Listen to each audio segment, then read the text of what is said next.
You are where everyone can hear you breathing into the blank screen.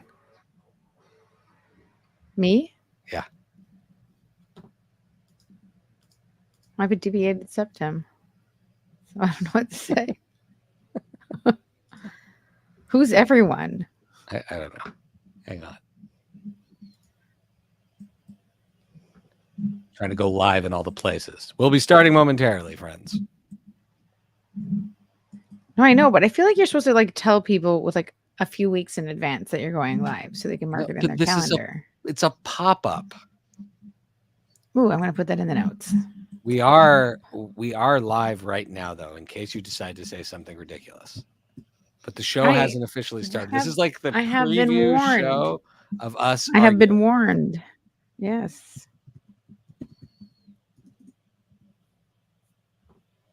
I want to go live on Instagram, and that is a new thing that is being offered. Like celebrities have been doing for a long time. No, but oh, you mean offered through StreamYard? Gotcha. Yeah, not through a. Yeah. Gotcha. I don't know. Maybe it is live, and I just can't see it. Can you see it? Should I go on Instagram and check? I don't know. Can people see us? I guess we'll find out. No, because I would have gotten a notice because I got that somebody else started a live video just now, not us.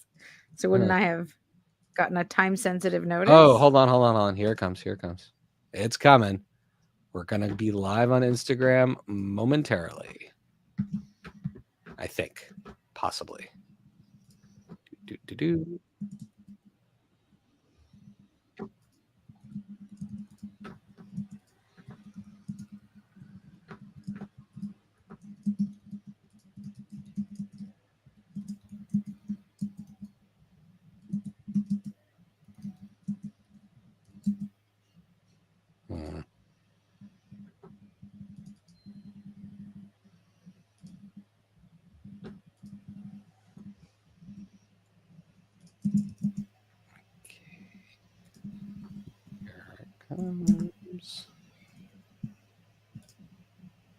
Okay, it should be working, but I guess we'll find out soon enough. You guys ready to start? Mm-hmm. All right, here we are, live pop-up episode of the Friday Night Movie Podcast. We hope Mom is listening. Did you text her? Who else would be listening other than Mom? I don't. There's a few people listening, according to what I see on my side. But here we are. I know, but I didn't even see you like announce this on. No, I didn't. Instagram. This is like normally you like warn people so people can know. I knew it was happening because I put some makeup on because I knew it was happening. This is a low key pop up. This is a little bit of a test run. We're actually live on I'm trying Instagram to watch this. and LinkedIn for our first time ever. Okay, I don't want to offend anyone, but that's so dumb. Like when you texted me that, I thought you were joking. That's like a resume place. Like if you're going in there to watch TV, you need a job. But here's my here's my pitch. Maybe please go ahead. Maybe you are at work, you're bored, you're looking for a new job, and oh look, we got the notification. We are live on Instagram. You're bored. Lily Corman joined. You're live. You're looking for a new job, and then boom, there is a pop-up that happens that says, "Oh, Friday Night Movie is live on LinkedIn." Usually it's like a think tank event or some sort of professional self-help thing. So this way, you're at work, you're looking at LinkedIn, but what are you really doing? You're having fun with us, talking about movies and stuff. Yeah. Right. Like so you could say to your boss, like, oh, sorry, I have to watch a seminar on LinkedIn right now. Exactly. Yeah. Training. And it's live. So anyways. Let's get into the show. Wait. Before we get in, I have a question. If we're recording this live, do we also have to release a new episode for tomorrow? This is our episode. This is our new episode. This is our episode. So in this case, if you don't catch it live, you can just listen to the normal podcast. But that's the case with. I love This is how just Becky like no doesn't tightrope. entirely know how to use a computer, though. Rebecca's like, wait, so everything that gets this leads me streamed to my live story. I usually don't gets- need to know how to use a computer. Other people use them for me. I want you to know that I'm that type of fancy I want lady. you to know that I had someone ask me today if Becky was just ignoring them on Instagram, and I'm like, no, I'm confident she doesn't know how to use the messages in Instagram. Oh yeah. So, Wait. Okay. Lily, Wait. This leads me to my kick us off story. This with leads our me opening story. Perfect lead. I to feel my like I'm story. being ambushed. I wanted to say right now, I feel This like is I'm a perfect being ambushed. segue. Oh my God, Shai, I'm so excited to tell you this. So, a little while back, a colleague of like a friend of ours, let's say, started a chat on WhatsApp with the four of us. And so, me, you, Becky, and this person. Okay? Okay. Let's call this okay. So, yeah, I'm just gonna say Andra, our friend Andra, started a chat of the four of us. And I get a notification on my WhatsApp that Andra started a group. You're invited, like you're in this group. And as we have a very famous, every family has a famous chat, right? And friends have, all kinds of like you and Becky and Vlad have like all kinds of like crazy names for your chats and like inside jokes from Arlington or whatever. And Becky and me and Halsa have inside jokes from Tenerife. And it's like so fun. And the name of this chat is Andra, Shai, and Becky. And for a little while now, I've been like, she just forgot to put my name in the chat. Like in the name of the chat. Like she titled the chat. It's hard to see Andra, Shai, and Becky. Right. She titled it Andra, Shai, and Becky, and you were left off of the title, like the title name of the group. Right. Yeah. Exactly. And so you were invited to be in it. Yeah, I'm in right. the chat. Like you have your chat with your cousins that's Grey's Anatomy, but there are people who on that who can't possibly watch that show. Right, exactly. But the fact is that it's not every name of the cousins in the chat. It's just Grey's Anatomy. This one was the names of the people in the chat, which sometimes it's like Lily, Becky, and someone, or like you do that sometimes. My point is, or Cormans and a fourth person or something. So I was like thinking, is this chat something that the three of them had previously and added me to? When they were like, after a while, they were like, oh shit, we should add Lily. That's happened many times. Yeah. Or is this... But that's because Lily doesn't have a phone that uses iMessage.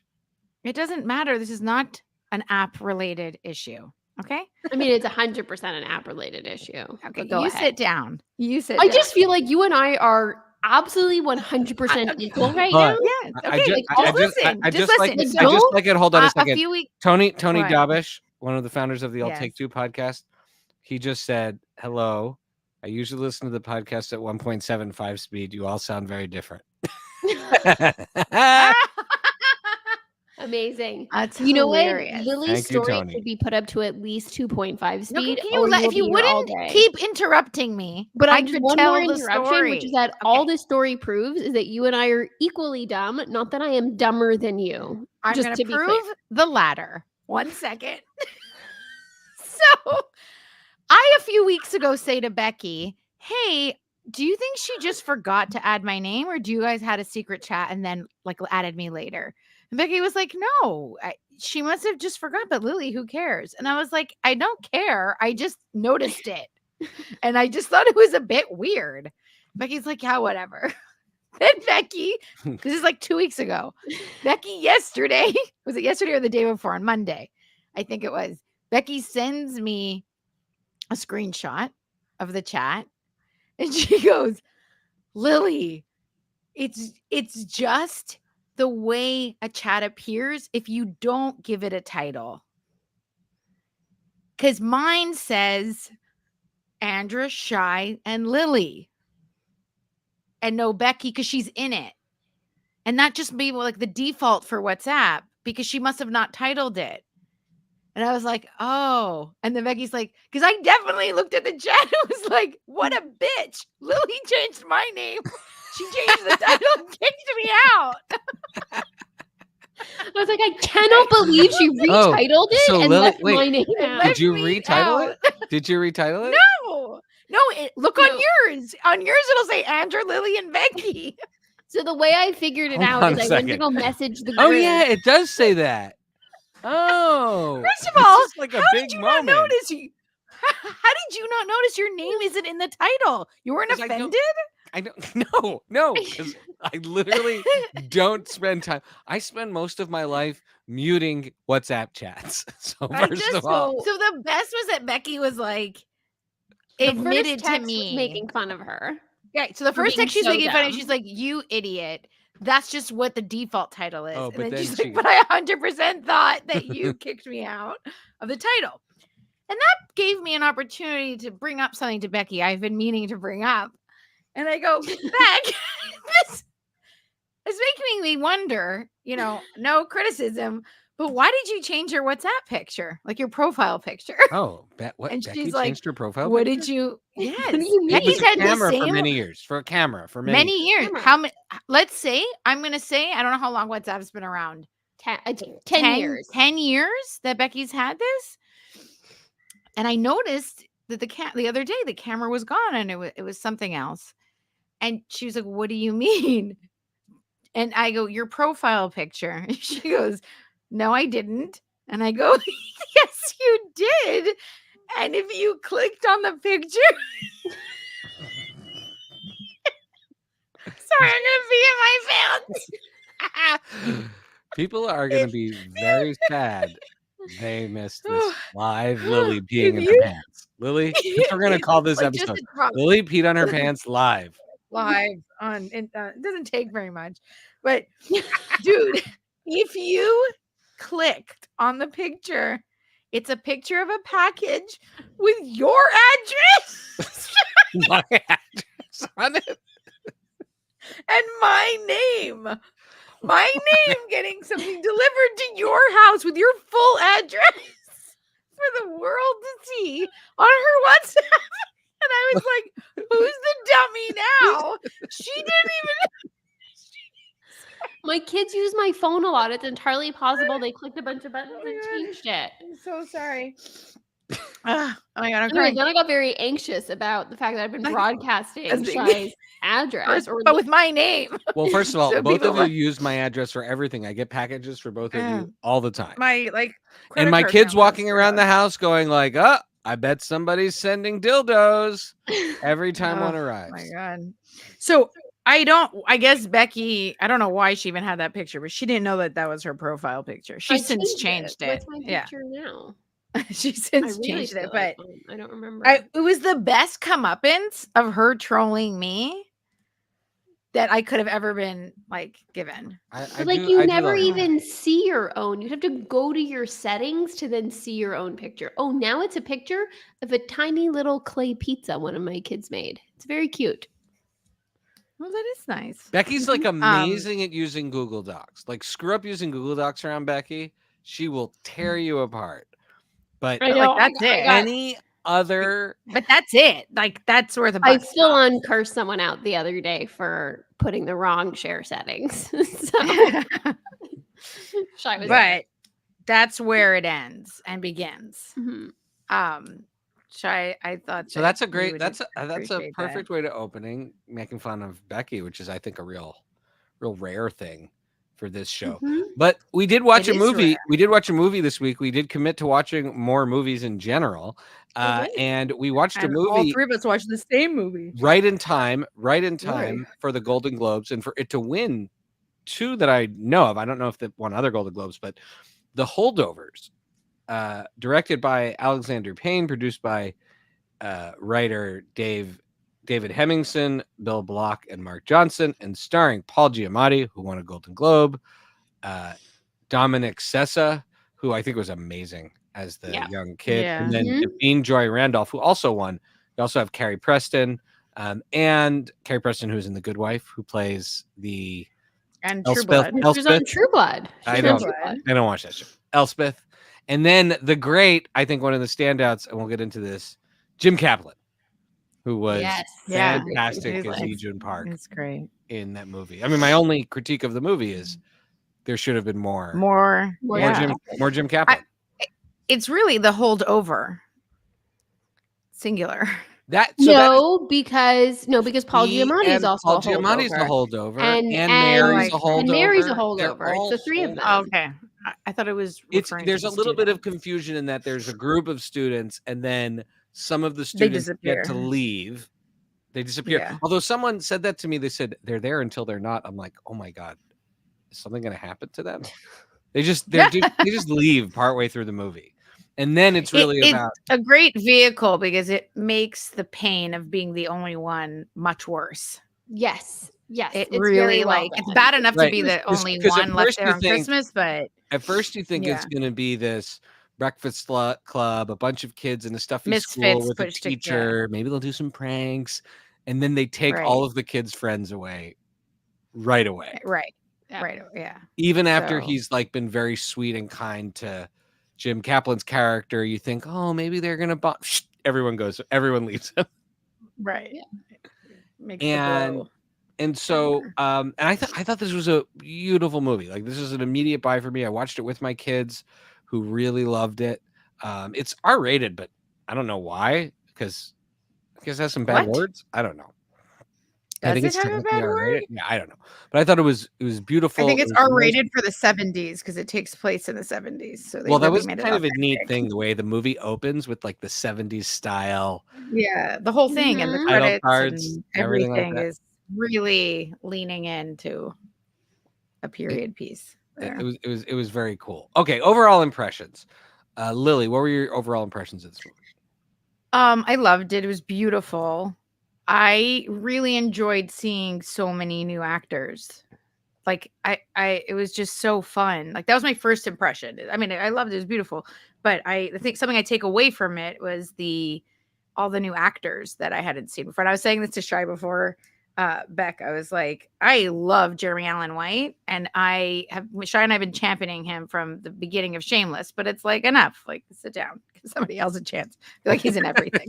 And so and I love him, but it's so nice to see new actors, and everybody in this movie is so excellent. That was really cool. Yeah, and what's great about a director like Alexander Payne, that because he's he's made so many incredible films that have so much acclaim, right? He has that ability, has that power to like put Paul Giamatti as the star and then fill out the cast with all of these unknowns and still have his movie have so much reach. And I think it's just it's so rare these days to see even to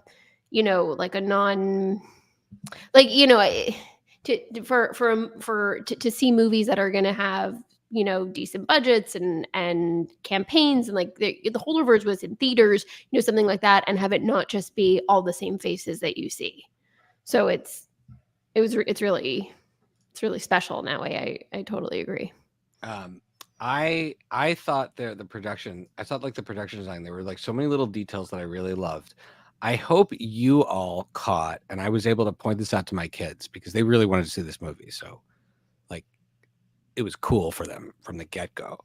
And that they show the Frank Zappa Mona Lisa poster is in the background. There's a Mothers of Invention Frank Zappa poster where his face is pasted over or like painted over the Mona Lisa's in the background. And I was like, kids, see? Frank Zappa's in a cool movie. So I really like the costumes. I'll say that for a detail. Oh, I mean, the details were beautiful. You just like beautiful period. And something I will say that Mary's character, played by Divine, right? Yeah. Mm-hmm. Mary's character, I feel like a lot of times in these type of movies, that character's there to give like some advice and to be the soundboard and to be the like moment where the main character realized their faults or whatever it is, and then that's it. But there's a scene when Mary's involved in the movie, and then they drop her off somewhere, and you're like, okay, I guess we're not going to see her again. And then she literally is like, no, come, like I need help getting up to where you dropped me off. And I was like, huh. And then you see her inside where she gets dropped off. Mm-hmm. And that I thought was just so well done. It added such a beautiful layer. And I bet you there was many people that were like, you should just cut all of that because Mary's not the main character of this movie. So why do you need any of that?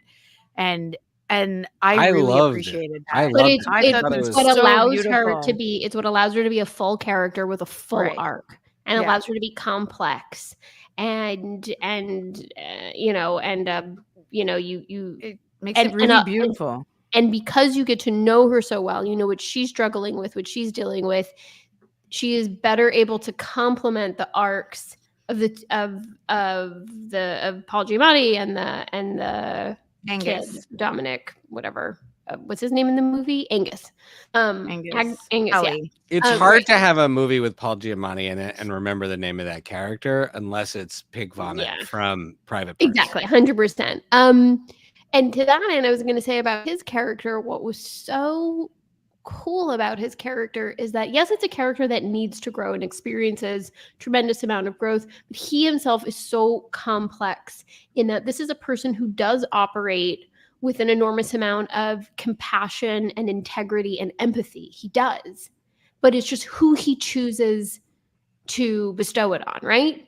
Certain people are worthy of his compassion and empathy, and certain people aren't. And the growth that he has to. Although I do think he does have a bit of a good judge of character. No, he does. He does have a good judge of character, but he's also prejudiced in his own way. Like he has a good judge of character, but he automatically looks at these kids and he has a prejudice against them, and he needs to work through that to get to really know this kid and be able to help them. And I also like that he's not this magical mentor. No, that you often see. Like his, there's a scene where it's very clear that he lies, or he in front of the kid, and you don't. I just didn't expect that where he's. He very much he has his own shame, his own issues, and he's not this infallible person. And he makes their pairing even better. Just makes it so much more layered. Just the ongoing bit of ingenue. And Payne is so good. Alexander Payne is so good. And it was less so in this movie. This movie had a lot more heart and sensitivity than his other films, where the awkwardness is so awful. It's painful. It's truly painful. The awkwardness or the difficulty in some of the scenes for these characters and in his previous films. And this one had a lot more heart, but that's still threaded through. And when it appears, it's just, when Giamatti can't help but speak in Latin. I'm like, shut up. It's so embarrassing for him of just not being aware of, social norms of if you talk in Latin at a bar, people are going to be like, what? That line where he's like, I would like to imbibe your thirst and call this a dojo or whatever it is. His very complicated way of saying, I want to buy you a drink. I want to buy you a drink, and let's forget all this happened. Which is funny because some of the other characters Paul Giamatti plays, that's just the way they talk. And that's the reality. Chuck Rhodes lives in a reality where he talks that way and nobody thinks it's weird. Right. Right. With the most academic, extreme way of speaking. And that's acceptable. So you have Paul Giamatti, who's such a powerhouse, who's phenomenal in this role, right? And then imagine being that kid who's playing Tully, who's never really been in a movie before. He's never been in a movie. And it's you're just going to spend every single scene of this movie from beginning to end with Paul Giamatti. And cry multiple times. And have to cry multiple times. That's huge. That's a big undertaking. Yeah. And shout out to indie movies in the fact that if you have a massive budget, you can pick whoever you want, pretty much, right? And if you can't get that one, you get the next one. But an indie movie, you're going to spend, and you're Alexander Payne, you're going to spend your money on Paul Giamatti because that's his guy. Like they obviously have worked together before, and making it a period piece that costs a lot of money, and you need to open to a cast of unknowns because you can't pay everyone millions. I'm sorry, I don't know the genesis of this. Is this an independent movie? Yeah. No. I think it is. It looks like an indie. Yeah, I think it's it's Miramax, is what it said at the beginning, right? Did I make that up? Yeah, it did say Miramax, but I thought that might have been just for the 70s feel. Sure. No, Miramax didn't. Miramax is like is like big in the 90s. You know, regardless, it's not a massive budget movie. Let's say it's not the same budget as Mission Impossible or whatever. It's not a Marvel. I see what you're saying there. And I think, no one's giving Alexander Payne $250 million to make his movie, even if it is a studio. And I assume that that's what, unless it's like an absolute only creative choice, I think that that's really cool that there's certain things that come out of that environment when you're making a movie, or when you're getting to watch a movie that, has limitations. And the fact that it all takes place at the school, most of it takes place at the school. I guess there's a part of it in Boston, but like a significant chunk where they're out on the road. But like all the parts in the school I thought were really cool. This like old timey. Didn't it remind you of our high school though? It did remind me a little bit of our high school. For sure. All those like paintings. Oh, your high school, the fancy high school you went to, not the high school I went to. It reminds me a lot of our high school. But yeah, I thought it was great. And it wasn't depressing. No. It had sad moments, but it wasn't depressing. And I can't handle very much right now. Okay. So I really appreciate it. So let's get into some Friday night movie games here. Mm-hmm. If you could be a holdover with a fictitious character, who would you want to be fictitious? So you can't. I would never have been at the boarding school to begin with, because I know stuff but like that. If you had been a holdover over winter break, which admittedly is like, I don't know, there's a little bit of fun having the school to yourself, hanging out. But who would you want? Like, you mean with like another kid or anyone? Any fictitious I have to pick an adult. It can be Cedric Diggory if you want to, Becky. Lily doesn't know. I don't even know who that is. Yeah, he's from Harry Potter. I figured one of you was just going to say an airbender. Oh, yeah. Ooh, that's a great idea. You're welcome. Probably, yeah. I'll hold over with Aang. We'd have so much fun. That's a good person. That's a good holdover. Firebend or whatever he does. Well, he can do all the bendings, there you go. He can bend all the things. Because he's a Avatar. Shai's going to be with Cedric, who could only. No, I was just. I figured. Who are you going to pick? Luke I mentioned Skywalker, the Harry Potter person in tribute to my daughter. Shai, are you picking Luke Skywalker? I pick grumpy old Luke Skywalker. I was going to say, young Luke Skywalker is so whiny. Imagine grumpy old Luke Skywalker from The Last Jedi. Even though I don't like that movie, I do like that character a lot. And I just like, I would want to like hang out with him and learn from him and warm his little Jedi heart, have him come out of the cave, learn a life lesson or two from me, and I'd learn from him how to pick up rocks with my brain. I'd hold over with Bridget Jones. Really? Yeah. She's like, drinking lots and Christmas sweaters. And like having fun in the kitchen and just like making that blue soup or whatever, just like running amok. Soup? Yeah, she turns the soup. She has to like tie the vegetables with string. And have you never seen Bridget Jones's Diary? Like once when it came out. God. No, I think truthfully, if I did have to pick someone, I would want to hold over with like either it has to be someone who's nice and fun. I'm thinking like Jon Favreau from the movie Chef, because then we could just like hang out and make delicious food in that giant kitchen. Talk about it's the 70s. Together.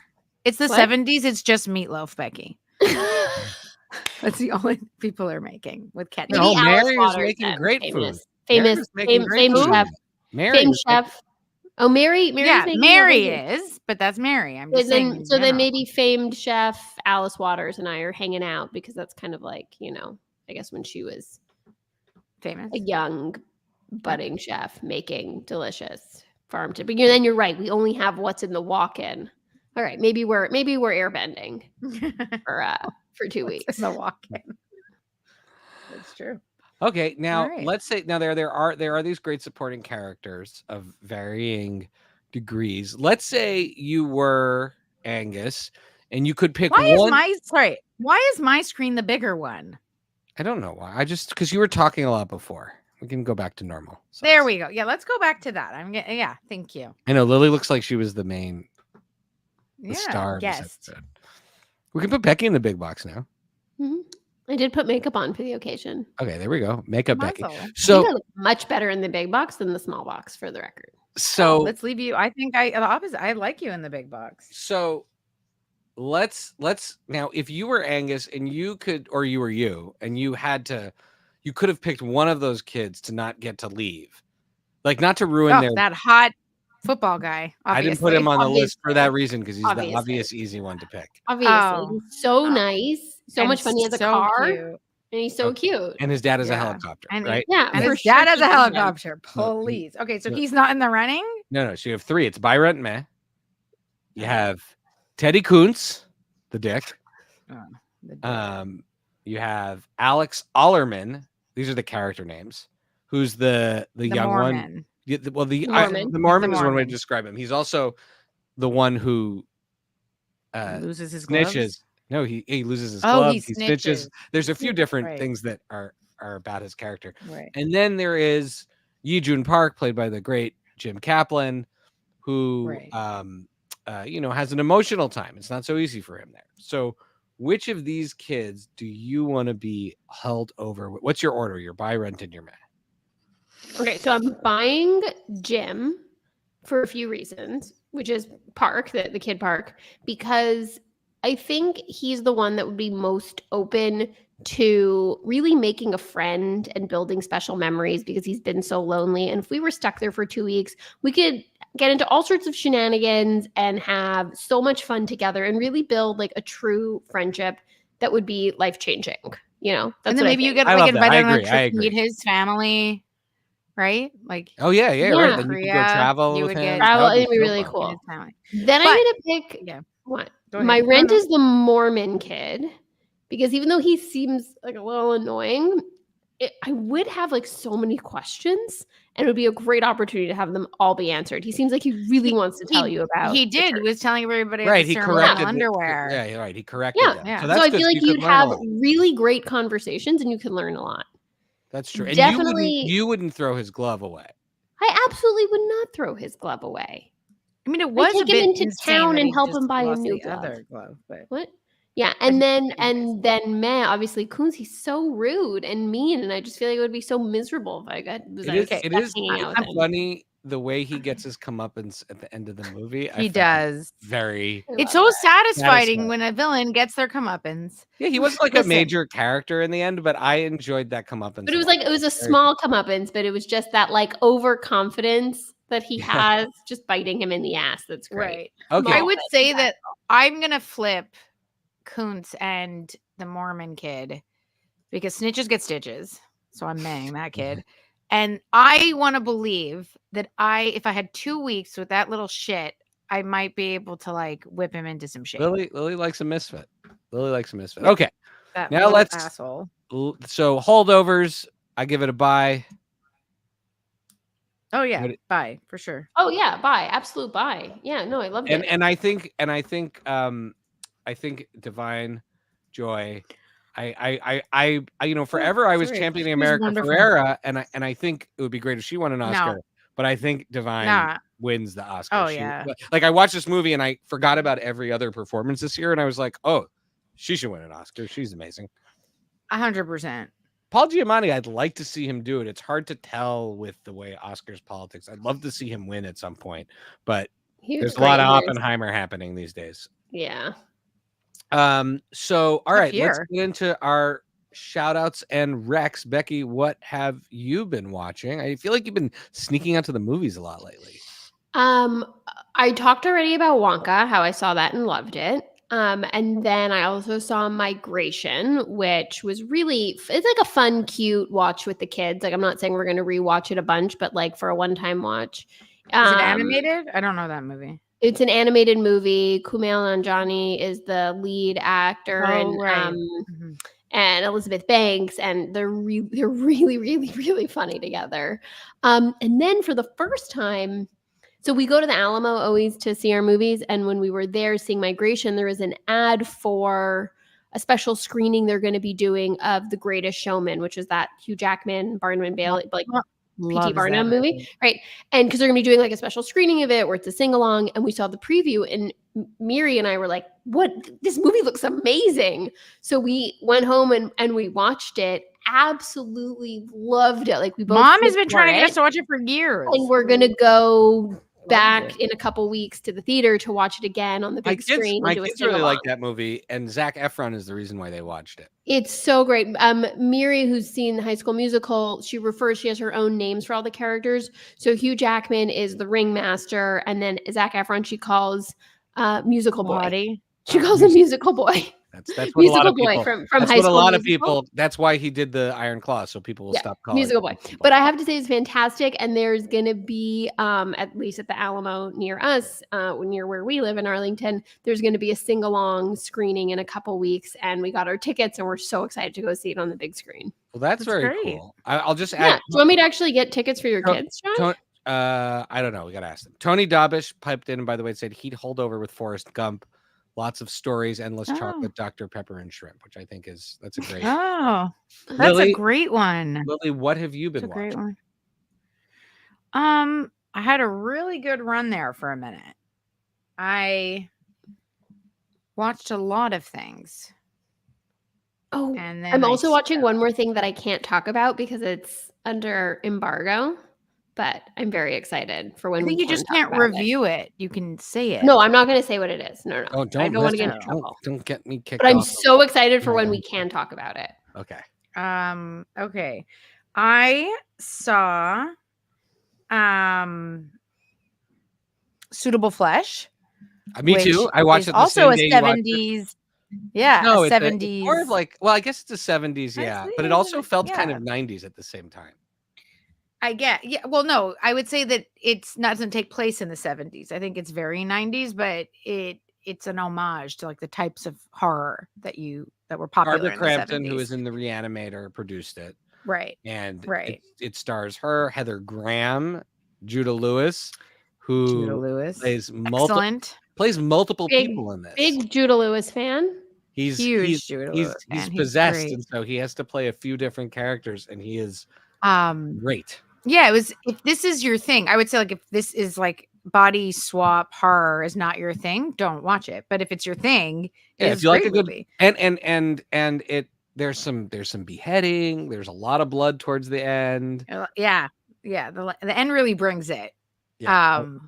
So and Heather Graham, I love Heather Graham. Yeah, she's so great. And gorgeous. My God, that woman is amazing. She's so beautiful. Watching Reacher on Amazon Prime, which the first season is so good. The second season is like you get what you pay for. It's, if you need just like a very hunky dude kicking ass and solving mysteries, then this is what you signed up for. Yeah. And I would say it's like what the doctor ordered in my household this week. I think it's like exactly what we need. Allie and I enjoyed watching it, but the first season was like really good and surprisingly witty and smart. I want to believe that this is the same thing that happens to so many shows like Friday Night Lights and a million other shows where the second season is just like, wait, now what do we do? We made the perfect first season. And I hope that like they can kind of raise the bar a bit for season 3, but I'm still enjoying it. I can't wait till you start. How many episodes are you in? I'm like almost done. I have one left. Oh, okay. So you've watched the whole thing. Yeah. I mean, don't you think that what do you think of the catchphrase, don't mess with the special investigators? Because they say it a lot in that show. A lot. They say it a lot. And it feels like 12-year-olds wrote this script. It feels like 12-year-olds wrote the script for like these like badass soldier guys solving crimes. They do say it a lot. They also say the 110 a lot, like their unit from the military. They say the 110 so much. I'm worried there aren't other words in the like. There's no other words besides "don't mess with a special investigator" in that season. It's not strong on the script, but because this is going to segue into my list here. Yeah, you have a good list. But I love the character. I love the actor who plays him, and I want to see another. I'm 100% in on another season. Yeah, I'm in on another season. 100% in. 100%. Yeah. Reacher. Well, that's all that matters in the end. It's a lot of matters. It's a lot of fun. It's a lot of fun. But on a scale of, there's a lot of fighting, and that's like at night when my husband like he's stressed right now, and like just like a lot of like fun fight scenes, and he's always like, "Oh, that guy knows how to punch." Oh yeah, that's how you hold a knife. So I'm like, you know what? Give the man what he wants. It's fine. On a scale of Dan Aykroyd to Cole's bookstore, how Canadian is his love interest in this movie? Dan Aykroyd to Cole's bookstore in his show. In Reacher. So the first, when you see that, she's wonderful. Approaches her. I loved her. She's great. He approaches her when at the car rental or something. At some point, he approaches her and she turns around and talks. And I just go, "She's Canadian." Like that. So are you saying so she's like Ringolo level or Joe Louis level or maybe Canadian? even Mae West? Like she's Mae West? Just Ketchup, so Canadian. A ketchup chip would be very high ranking Canadian. Sorry, I forgot. Like, hello, I saw Saltburn this week, but I can't talk about it with either one of you. I heard it's crazy, and I don't want to ruin it. Crazy. I feel like it's crazy. I feel like now I've got to watch it so we can do an episode about it. Absolutely. Well, I have to watch it Let's too. Do it. But did I talk? Is it a I cult talked about how I saw what is it? And like that, right? You did. That was a long time ago, Becky. We do the show every week. Yeah, Becky's. Relax. All right, my list. Oh, do you have more? Saltburn. No, so I was just gonna say let's make a date. Let's do a Saltburn episode sometime soon. But I have to do. I don't want you coming into this. I don't want you coming into this being like I hated it. No, I think I'm already gonna like it because I'm intrigued. Okay. You have to just. But I've heard from a lot of people there are things you can't unsee in this movie.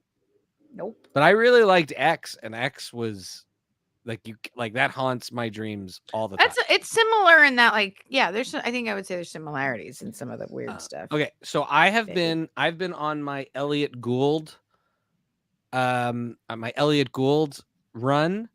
I watched Who from 1974, which is where Elliot Gould plays an FBI guy investigating a man in a metal mask who's come back from being kidnapped with the Russians and they don't know who he is.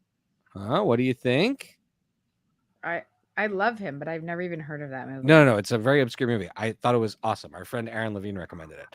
Then The Silent Partner, which on a scale of Cavendish Mall to Rockaberry Pie is Alexis the Neon. most Canadian thing I've seen in the movie. Because this is another movie with Elliot Gould. This is 1978.